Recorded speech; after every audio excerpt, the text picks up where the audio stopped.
The Loretta Burroughs case with the death of Daniel Burroughs is a very unique case for me. I've never had a case where the body was kept by the assailant for this amount of time. I feel Loretta Burroughs did snap. I think the pressure just got to her over, from what I understand about the dynamics between her and Daniel, about wanting to move, not wanting to move, and money issues, that it came to a point where she just snapped and killed him.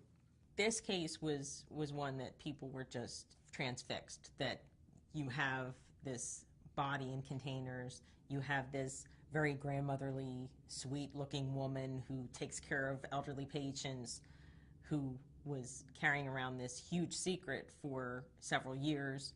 It's just something that people really couldn't get enough of. People were following it. People were trying to see what was going on. There were, you know, like I said, these horrific pictures of what happens to a body that's been in containers for several years, and, you know, what they could show to the court, what they couldn't. There was discussion over what kind of pictures they were allowed to show of the remains. The picture of Daniel Burroughs' skull actually was only shown in black and white in the court, because that was a decision by the judge, because it was just too graphic in color.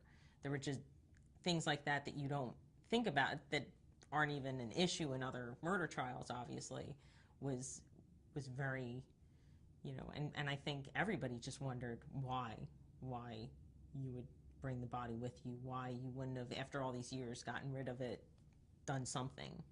You know, she had a lot of years to think about doing something with Daniel Burroughs' remains, and all she did was, I guess, add trash bags to the boxes in the closet.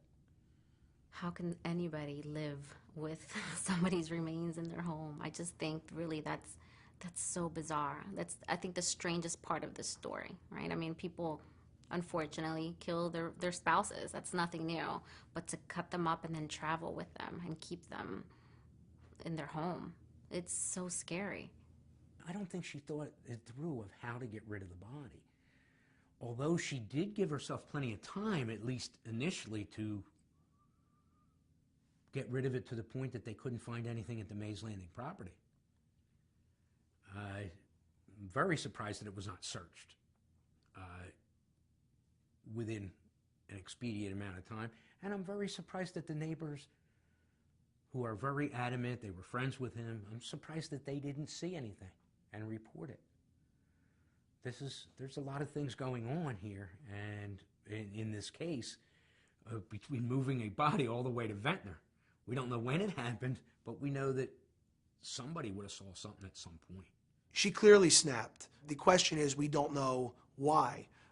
Clearly there was an event that took place in which, to the satisfaction now of a jury, she took her husband's life. We don't know how that happened. We don't know why that happened, but we do know that it happened. I will say that I think she snapped again by dismembering the body, putting it into Tupperware, and holding on to it. Clearly looking back on it, killing her husband was obviously a mistake, but holding on to the body proved to be a fatal mistake for her. The jury, it took 2.5 hours for them.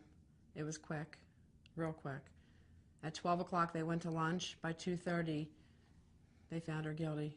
When the jury read that she was guilty on both counts, she just stood there, you know, with her lawyer. She did a little cry, and then he patted her on the back. That was it. She was sentenced, I believe, to 55 years.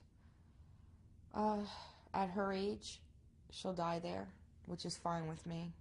You know, I don't think she should have the opportunity to hold her grandchildren anymore, or be able to, you know, to see anybody in her family that she loves, because we don't have that. She ripped that from us years and years ago. Although we would have chose death, I'm happy with her sentence.